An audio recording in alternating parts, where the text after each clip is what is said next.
Bismillahirrahmanirrahim. Assalamualaikum warahmatullahi wabarakatuh.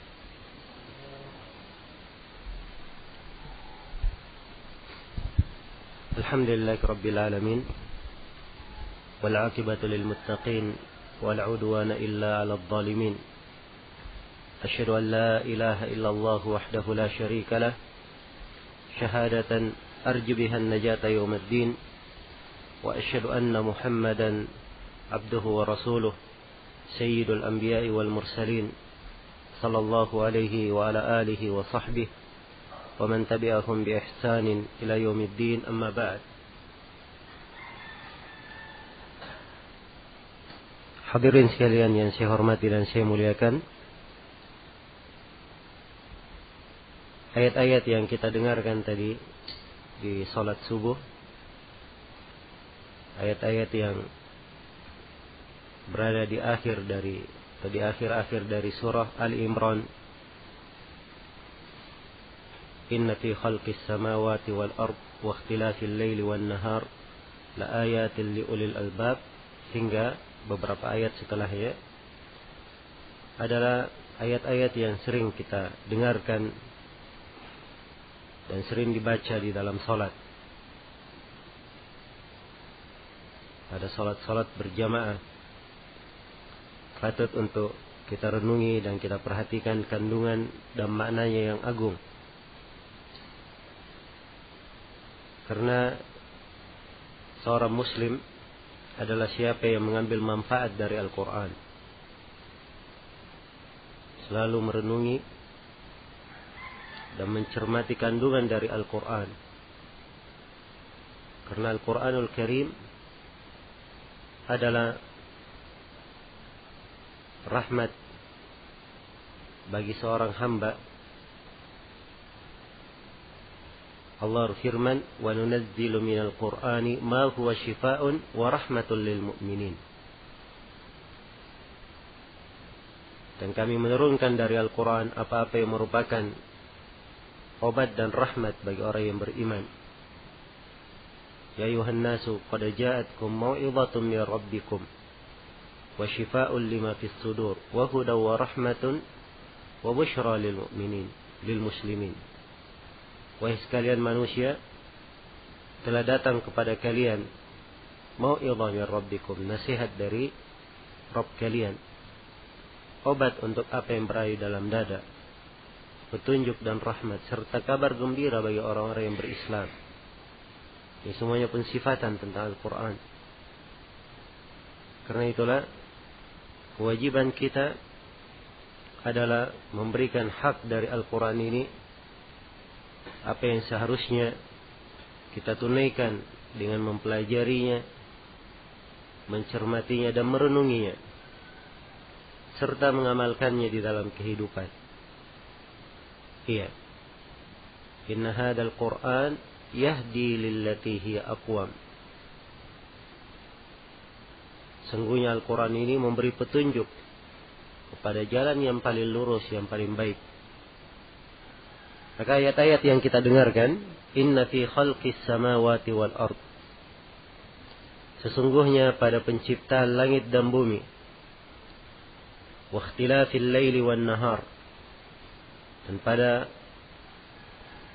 persilih gantian siang dan malam, la ayatil liulil albab, benar-benar terdapat ayat-ayat tanda-tanda yang sangat jelas bagi ulil albab, bagi orang-orang yang mempunyai hati.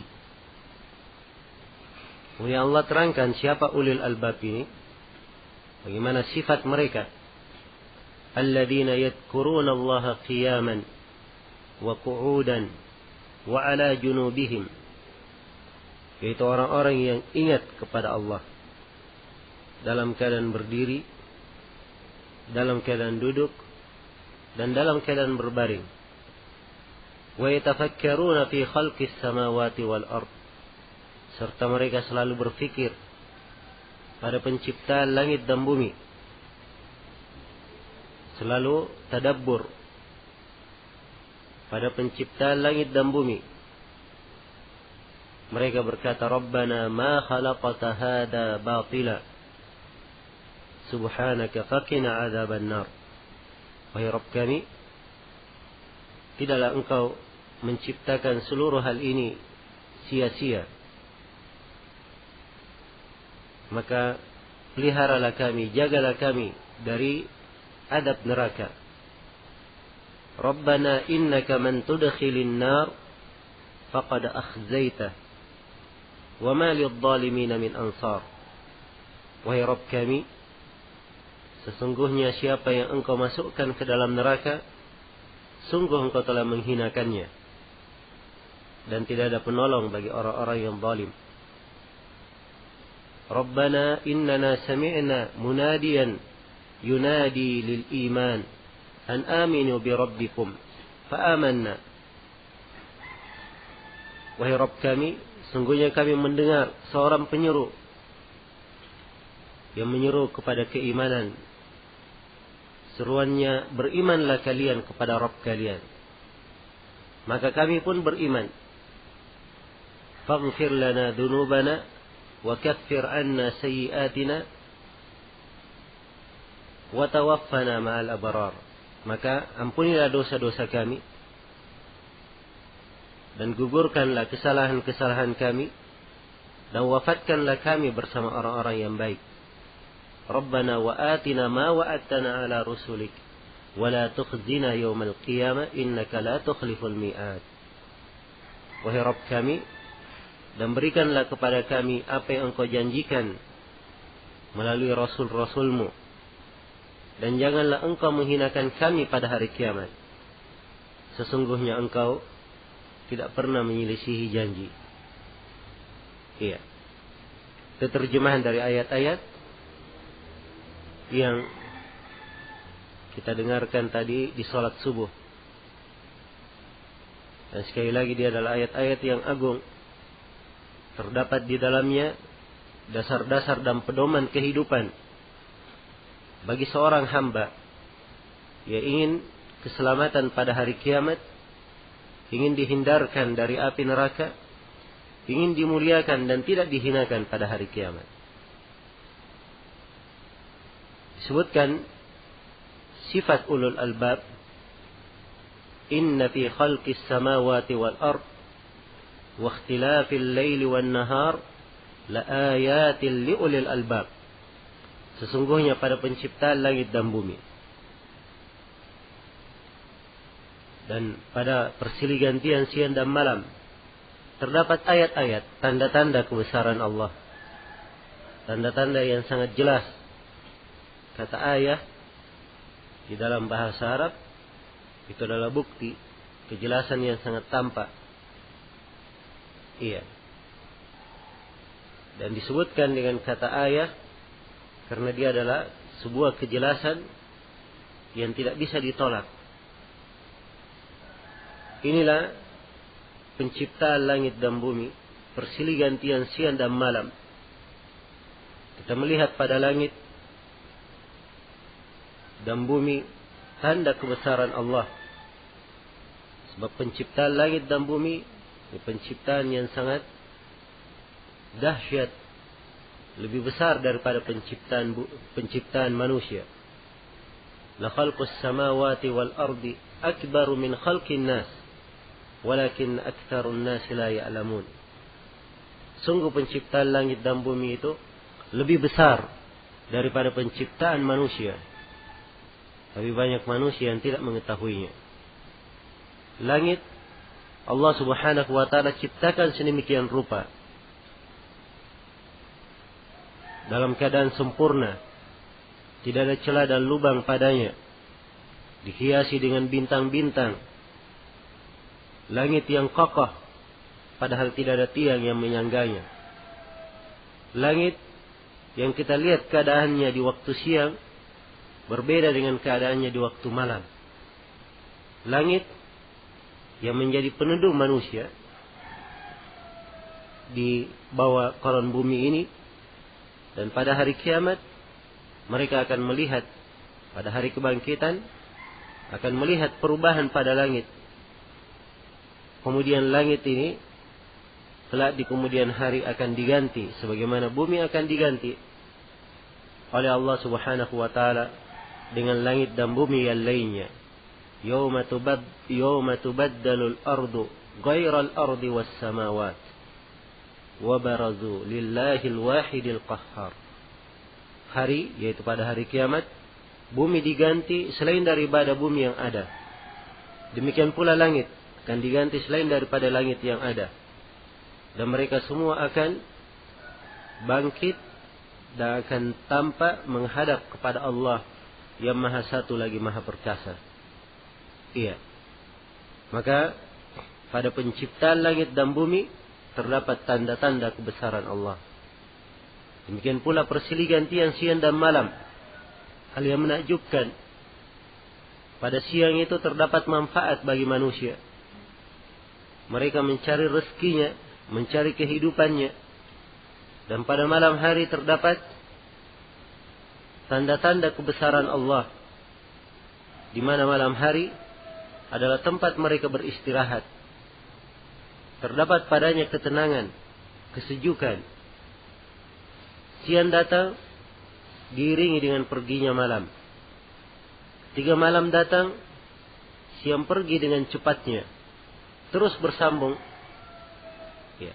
Tidak ada pemisah antara keduanya. Dan ini semuanya dari tanda-tanda kebesaran Allah Subhanahu wa taala. Penyebutan tentang tanda-tanda kebesaran Allah dalam penciptaan langit dan bumi, persilih gantian siang dan malam ini banyak diuraikan di dalam Al-Qur'anul Karim. Tapi cukup kita memperhatikan di sini Allah firman la ayatin liulil albab.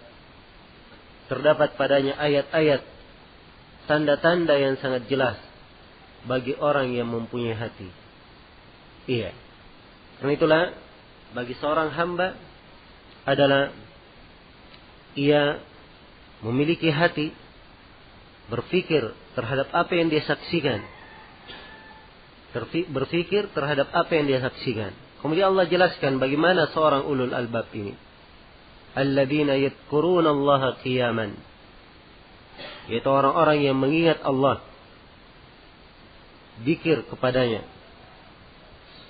Dan kata dzikir itu artinya dia selalu mengingat kepada Rabb-Nya.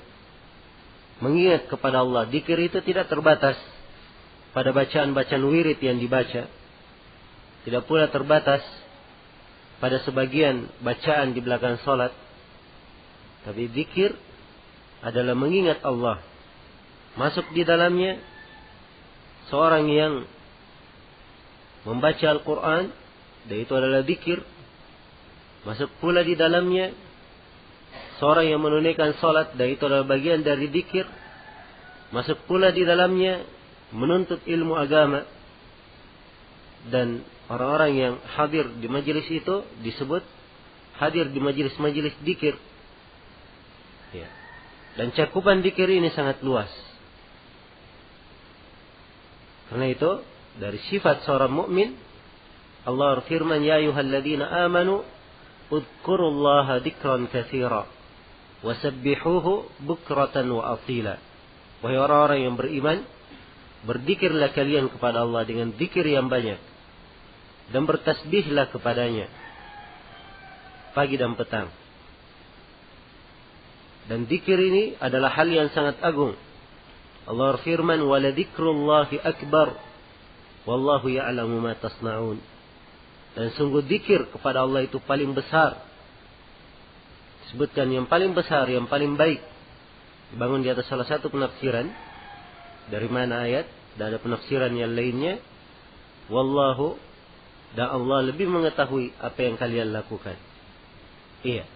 Diingatkan di sini disebutkan zikir lebih besar, kemudian disebutkan Allah mengetahui apa yang kalian lakukan. Ini peringatan bahwa setiap saat yang dilalui oleh manusia tanpa dia berzikir kepada Allah, itu adalah saat-saat yang akan dipertanyakan. Saat-saat yang Allah mengetahuinya dan akan mempertanyakannya kelak di kemudian hari. Karena itu dari sifat ulul albab ini disebutkan alladzina yadhkuruna Allah. Mereka orang-orang yang selalu berzikir kepada Allah. Di konteks bahasa Arabnya datang dalam bentuk fi'il mudhari, kata kerja yang sedang berlangsung. Dan ini biasanya dibahasakan dalam bahasa Arab untuk menunjukkan sebuah pekerjaan yang terus berlangsung, terus berjalan. Jadi mereka berzikir, terus-menerus berzikir kepada Allah, menjaga kondisi dan keadaan, selalu berzikir. Alladzina yadhkuruna Allah. Mereka selalu berzikir kepada Allah. Qiyaman, dalam keadaan berdiri. Iya. Wa qu'udan, dalam keadaan duduk. Wa ala junubihim, maupun dalam keadaan berbaring. Sebab zikir itu adalah hal yang mudah, ya, dilakukan oleh seorang hamba. Allah mudahkan. Apalagi zikir yang bermana bacaan-bacaan yang dibaca dengan lisan. Ya. Nah, itu dari kebaikan disebutkan oleh Nabi, la yazalu lisanuka rataban bi dzikrillah. Hendaknya lisan kamu itu selalu basah dengan zikir kepada Allah Subhanahu wa ta'ala. Dan zikir itu adalah hal yang ringan, dimudahkan. Iya.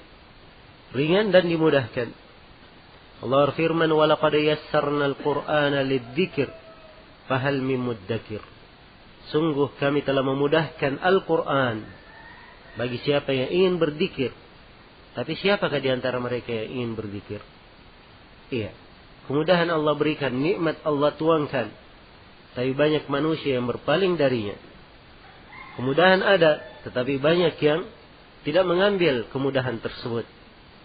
Dan Rasulullah SAW memberikan tuntunan-tuntunan yang ringan, tapi pahalanya sangat besar. Dan ini dari keistimewaan umat Islam. Mereka sedikit beramal, tapi pahalanya lebih banyak daripada umat-umat yang lainnya. Di dalam hadits Abu Hurairah yang diriwayatkan oleh Imam Al-Bukhari dan Imam Muslim, Rasulullah sallallahu alaihi wasallam bersabda, "Kalimatani khafifatani fil lisani, thaqilatani fil mizani, habibatani ila ar-Rahman. Subhanallah wa bihamdihi, subhanallahil azim." Ada dua kalimat sangat ringan diucapkan oleh lisan. Tapi dua kalimat ini sangat berat timbangannya pada hari kiamat. Dan dua kalimat ini sangat dicintai oleh Allah Ar-Rahman. Apa dua kalimat itu? Subhanallah wa bihamdi, subhanallahil azim. Ya. Kalimat subhanallah wa bihamdi, subhanallahil azim. Subhanallah, dua kalimat ringan diucapkan.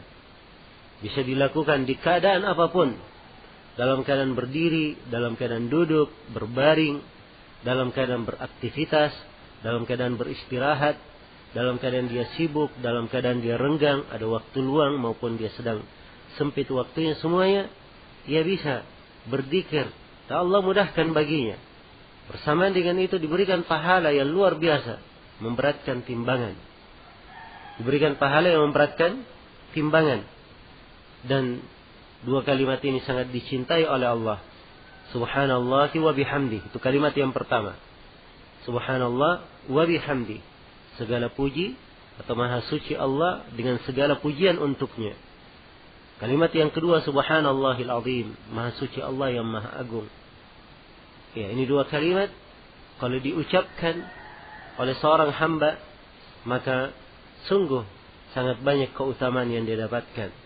Dan juga di dalam hadits Abu Malik yang diriwayatkan oleh Imam Muslim, Rasulullah sallallahu alaihi wasallam bersabda, "Alhamdulillah tamla'ul mizan, wa subhanallah walhamdulillah tamla'u atau tamla'ani ma bainas samawati wal ard." Kalimat alhamdulillah itu pahalanya memenuhi timbangan. Satu kalimat alhamdulillah pahalanya memenuhi timbangan. Kalimat subhanallah walhamdulillah, pahala dua kalimat ini atau salah satu dari dua kalimat ini memenuhi antara langit dan bumi. Ya. Maka kalau kita berpikir sebenarnya terlalu banyak waktu-waktu yang telah kita lalaikan, yang telah berjalan bersama kita dan kita tidak menuai pahala dan kebaikan dari sisi Allah di dalamnya. Iya. Maka ini adalah ayat-ayat yang sangat agung, mengingatkan bagaimana sifat orang yang berfikir itu. Orang yang mempunyai hati. Alladzina yadhkuruna Allah qiyaman wa qu'udan wa ala junubihim. Orang-orang yang selalu berzikir kepada Allah dalam keadaan berdiri, dalam keadaan duduk, dan dalam keadaan berbaring. Wa yatafakkaruna fi khalqis samawati wal ard. Dan mereka selalu tafakkur pada penciptaan langit dan bumi. Tadabbur pada penciptaan langit dan bumi. Ya. Tadabbur memperhatikan tanda-tanda kebesaran Allah, keagungan penciptaan Allah. Dan bagi seorang hamba, seorang mukmin yang memiliki hati, hasilnya pasti yang disebutkan di dalam ayat. Dia akan berkata, Rabbana ma khalaqata hadha batila subhanaka faqina adzaban nar. Wahai Rabb kami, tidaklah engkau menciptakan seluruh hal ini sia-sia. Ya, sebab langit dan bumi dicipta itu bukan sia-sia. Manusia dicipta bukan sia-sia. Semuanya ada tujuannya. Ya, penciptaan ini ada arti dan maknanya. Ada pertanggungjawaban yang harus kita pertanggungjawabkan. Ada pertanggungjawaban yang harus kita pertanggungjawabkan. Maka penciptaan langit dan bumi ini selalu memberikan makna kepada seorang hamba. Rabbana ma khalaqata hadha batila subhanaka faqina adzaban nar. Wahai Rabb kami, tidaklah engkau menciptakan seluruh hal ini batilan, dalam keadaan sia-sia. Faqina adzaban nar. Maka peliharalah kami dari api neraka. Memberikan kesadaran ya, akan pentingnya menyiapkan amalan dan selalu berlindung dari kejelekan api neraka. Dari kejelekan api neraka. Sebab pada hari kiamat, ya, kalau seorang hamba tidak masuk ke dalam api neraka, maka dia dimasukkan ke dalam surga. Hanya dua hal yang dia pilih. Ya, maka pilihan ini yang menentukannya adalah amalannya di dunia. Bagaimana dia beramal dan berperilaku di dunia ini. Apabila dia semangat dengan amalan yang baik, giat dengan ketaatan, selalu berada di atas tuntunan Al-Quran dan Sunnah Rasulullah SAW, maka inilah yang dijamin di dalam ayat-ayat. Tapi sebaliknya, siapa yang keluar dari hal tersebut, maka mereka inilah yang justru mencelakakan dirinya sendiri. Iya, mereka ini yang justru mencelakakan dirinya sendiri. Rabbana ma khalaqata hadha batila subhanaka faqina adzaban nar. Wahai Rabb kami, tidaklah engkau menciptakan seluruh hal ini batilan, sia-sia. Faqina adzaban nar. Maka peliharalah kami dari siksaan api neraka. Rabbana innaka man tudkhilin nar faqad akhzaita wa ma lidh-dhalimin min ansar. Wahai Rabb kami, sesungguhnya siapa yang engkau masukkan ke dalam api neraka, sungguh engkau telah menghinakannya. Sungguh engkau telah menghinakannya. Dan tidak ada penolong bagi orang-orang yang zalim. Perhatikan di sini. Ya, diterangkan bahwa siapa yang masuk ke dalam neraka, itu artinya Allah telah menghinakannya. Iya. Dan siapa yang dihinakan oleh Allah tidak akan mungkin ada yang bisa memuliakannya. Allah berfirman, "Wa may yuhinillahu fama lahu min mukrim." Barang siapa yang dihinakan oleh Allah, maka tidak akan mungkin ada yang bisa memuliakannya. Kehinaan yang dia dapatkan itu akibat perbuatannya sendiri. Ya. Karena dia sendiri yang menempuh jalan-jalan yang mengantarnya kepada neraka.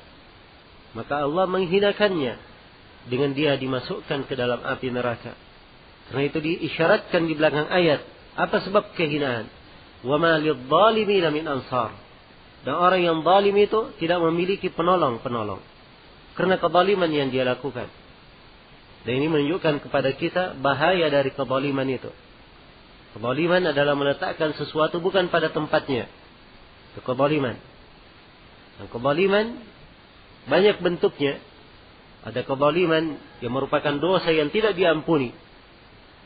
Ini kalau kezaliman itu sifatnya perbuatan syirik akbar yang mempersekutukan Allah Subhanahu wa taala pada hal-hal yang merupakan kekhususan Allah dalam ibadah maupun selainnya. Iya. Maka kezaliman yang terbesar adalah kesyirikan. Karena itu dikatakan dalam Al-Quran, Inna syirka la zulmun azim. Sungguhnya kesyirikan adalah kezaliman yang paling besar. Kezaliman yang paling besar. Kezaliman yang kedua ada kezaliman yang sifatnya perbuatan zalim yang dilakukan oleh hamba, dia menyelisihi perintah antara dia dan antara Allah. Selain dari perbuatan kesyirikan. Inilah dosa-dosa selain dari kesyirikan. Dosa-dosa selain dari kesyirikan ini diampuni bagi seorang hamba, ya, bagi siapa yang Allah kehendaki. Innallaha la yaghfiru an yushraka bih wa yaghfiru ma duna dzalika liman yasha. Sungguhnya Allah tidak mengampuni dosa kesyirikan dan mengampuni selain daripada itu bagi siapa yang Allah kehendaki. Kemudian kezaliman yang ketiga adalah kezaliman yang terjadi antara sesama makhluk. Kezaliman yang terjadi antara sesama makhluk. Ya, apabila seorang makhluk berbuat zalim, ya, pada makhluk yang lainnya, apakah dalam bentuk aniaya atau dalam bentuk mengambil hak, merampas hak orang lain, ya, dan selainnya dari perbuatan kezaliman, maka seluruh hal ini dari perkara yang harus dipertanggungjawabkan kelak di kemudian hari. Rasulullah sallallahu alaihi wasallam mengingatkan di dalam hadits Abi Hurairah yang diriwayatkan oleh Imam Muslim, la tu'addunnal huququ ila ahliha hatta yuqadu lisyatil jalha'i min syatil qarna. Sungguh setiap hak itu akan dikembalikan kepada pemiliknya sampai kambing yang patah tanduknya meminta pertanggungjawaban kepada kambing yang mematahkannya. Antara hewan ternak saja dihisab, dikisas pada hari kiamat. Apalagi antara sesama manusia yang diberi akal, diberi tuntunan, dan mereka berbuat kezaliman antara mereka dengan sebagian yang lainnya. Iya. Maka ini adalah bentuk-bentuk dari kezaliman. Dan orang yang zalim tidak ada penolong baginya pada hari kiamat. Wa ma lidh-dhalimina min ansar. Iya. Kemudian dalam kelanjutan ayat, Rabbana innana sami'na munadiyan yunadi lil iman an aminu bi rabbikum fa amanna. Wahai Rabb kami, sesungguhnya kami mendengar munadi, ya, mendengar ada yang menyeru, ya, lil iman, untuk keimanan. Dan seruan kepada keimanan ini kita dengarkan dari ayat-ayat Al-Quran yang dibaca. Dan seruan dari keimanan kita dengarkan dari hadits-hadits Rasulullah sallallahu alaihi wasallam. Ya.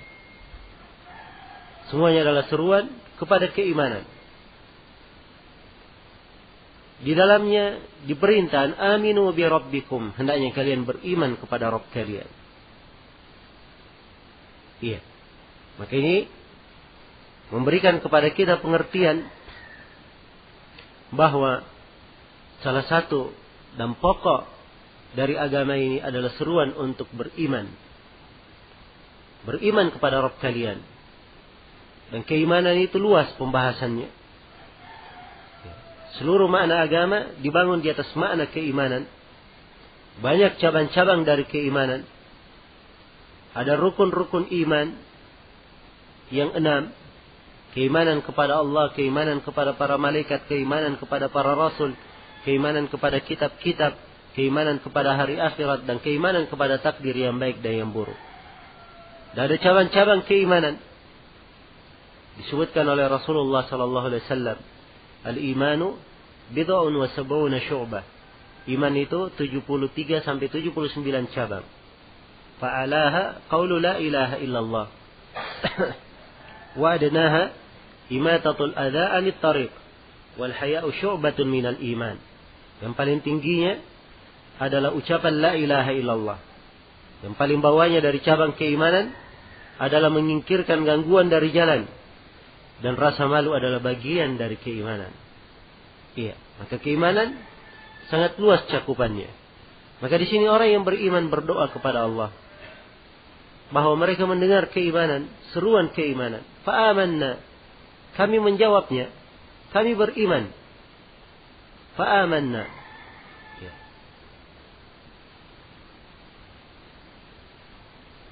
Innana sami'na munadiyan yunadi lil imani an aminu bi rabbikum fa'amanna faghfir lana dhunubana wa kaffir anna sayyi'atina wa tawaffana ma'al abrar. Ya, dan ini dari bentuk tawassul dengan amalan salih. Ia menyebutkan amalan salihnya, kemudian ia bertawassul kepada Allah. Kalau memang itu adalah amalan yang salih, maka ampunilah dosa-dosa kami dan gugurkanlah kesalahan-kesalahan kami, dan wafatkanlah kami bersama orang-orang yang baik. Bersama orang-orang yang baik. Dan ini adalah tujuan-tujuan yang mulia. Ya, dari kehidupan mencari pengampunan Allah. Ya, ini dari tugas dalam kehidupan adalah mencari pengampunan Allah. Sebab setiap manusia tidak dilepas dari kesalahan. Dia perlu kepada pengampunan Allah Subhanahu wa taala. Iya. Dan di dalam syariat kita ada pembahasan yang ditulis oleh para ulama dalam buku-buku tersendiri, yaitu sebab-sebab pengampunan. Karena ada amalan-amalan, perbuatan-perbuatan yang menyebabkan hamba itu diampuni oleh Allah Subhanahu wa taala. Wa kaffir anna sayyi'atina, dan gugurkanlah kesalahan-kesalahan kami. Ada mukaffirat, ada penggugur-penggugur dosa, amalan-amalan yang akan menggugurkan dosa. Ya, sebab dosa itu digugurkan, kadang ia memohon kepada Allah untuk diampuni. Dan kadang dosa itu digugurkan karena dia berbuat amalan yang amalan itu menggugurkan dosa yang dia lakukan. Ya. Kemudian watawaffana ma'al abrar, dan wafatkanlah kami bersama orang-orang yang baik. Ya, terdapat di dalamnya tanbih, peringatan bahwa seorang hamba hendaknya selalu beramal dengan amalan-amalan orang-orang yang salih, amalan orang-orang yang baik, agar supaya ia diwafatkan sebagaimana diwafatkannya orang-orang yang baik. Ya, dan dikumpulkan bersama orang-orang yang baik itu pula. Iya. Dan ini semuanya tidak cukup dengan ucapan, tidak cukup dengan perkataan, tapi harus direalisasikan di dalam perbuatan. Harus ada wujudnya di dalam warna kehidupan ini. Iya. Bagaimana seorang itu beramal, mendekatkannya kepada Allah Subhanahu wa taala, menjauhkannya dari api neraka, amalan orang-orang yang taat kepada Allah Subhanahu wa taala. Kemudian di kelanjutan doa, Rabbana wa atina ma wa'adtana ala rusulik wa la tukhzina yaumal qiyamah. Juga doa yang sangat agung. Wahai Rabb kami, berikanlah kepada kami apa yang Engkau janjikan melalui para rasulmu. Ya. Rabbana wa atina ma wa'adtana ala rusulik. Ya. Wahai Rabb kami, berikanlah apa yang Engkau janjikan kepada kami melalui Rasulmu. Memohon kepada Allah janji, dan Allah tidak pernah menyelisih janji. Apa yang dijanjikan oleh para Rasul akan didapatkan, karena dia beragama dengan baik, melakukan amalan ketaatan, itu pasti akan dia dapatkan. Cuma di sini permohonan agar supaya seorang hamba itu diberikan taufik beramal dengan amalan yang baik. Dengan amalan yang baik ini sesuai dengan ketentuan Ar-Rasul, maka mereka mendapatkan pahala sebagaimana yang dijanjikan. Kemudian doa berikutnya, wala tukhzina yaumal qiyamah, dan janganlah Engkau menghinakan kami pada hari kiamat. Iya, ini doa yang sangat agung. Doa yang dibaca oleh para nabi dan para rasul, dibaca oleh kaum mukminin. Iya, Nabi Ibrahim alaihi salam berdoa, wala tukhzini yawma yub'atsun yawma la yanfa'u malun wala banun illa man atallaha biqalbin salim. Ya Allah, janganlah Engkau menghinakan aku, janganlah Engkau menghinakan saya pada hari manusia dibangkitkan, hari tidak ada harta dan tidak ada anak-anak yang bermanfaat, ya, kecuali siapa yang datang menghadap kepada Allah dengan hati yang selamat. Iya. Dan ini juga doa kaum mukminin. Doa kaum mukminin. Wala tukhzina yaumal qiyamah. Janganlah Engkau menghinakan kami pada hari kiamat. Innaka la tukhliful mi'ad. Sesungguhnya Engkau tidak pernah menyelisihi janji. Maka ini adalah ayat-ayat yang sangat agung. Ya, seharusnya kita cermati dan kita perhatikan. Disimpulkan darinya beberapa kaidah di dalam kehidupan. Yang pertama, bahwa seorang hamba itu hendaknya selalu bertafakkur, selalu memperhatikan, ya, bagaimana penciptaannya di muka bumi ini, bagaimana penciptaan langit dan bumi, persilih gantian siang dan malam, dan ayat-ayat yang lainnya dari tanda-tanda kebesaran Allah. Kemudian yang kedua, dan yang paling besarnya, bahwa tafakkurnya tersebut itu mengarahkannya kepada keimanan yang sangat kuat kepada Allah. Memberikan kepadanya kesadaran bahwa ada kehidupan setelah kehidupan dunia ini. Memberikan kepadanya kesadaran bahwa pada hari kiamat ada kehidupan yang mungkin saja seorang itu beruntung dan mungkin seorang itu merugi. Dan di dalam ayat juga terdapat di dalamnya peringatan-peringatan bahwa seorang hamba hendaknya selalu menempuh sebab-sebab, amalan-amalan, jalan-jalan yang menyebabkan dia dimuliakan oleh Allah Subhanahu wa taala, bukan orang-orang yang dihinakan. Dan ini semuanya ada ketentuan-ketentuannya. Ya, seorang harus mengetahui apa jalan-jalan yang akan memuliakannya. Dan seorang hamba harus mengetahui apa amalan-amalan yang bisa menghinakannya. Sebab syariat kita ini menjelaskan segala perkara. Menjelaskan segala perkara. Yang diterangkan di dalam syariat bukan jalan yang baik saja. Ya. Bahkan yang diterangkan di dalam syariat dua hal. Jalan yang baik dan jalan yang jelek. Jalan yang baik untuk diikuti. Jalan yang jelek diterangkan untuk dihindari. Untuk dihindari. Allah berfirman tentang penciptaan manusia, wahadainahun najdain. Kami berikan hidayah kepadanya kepada dua jalan.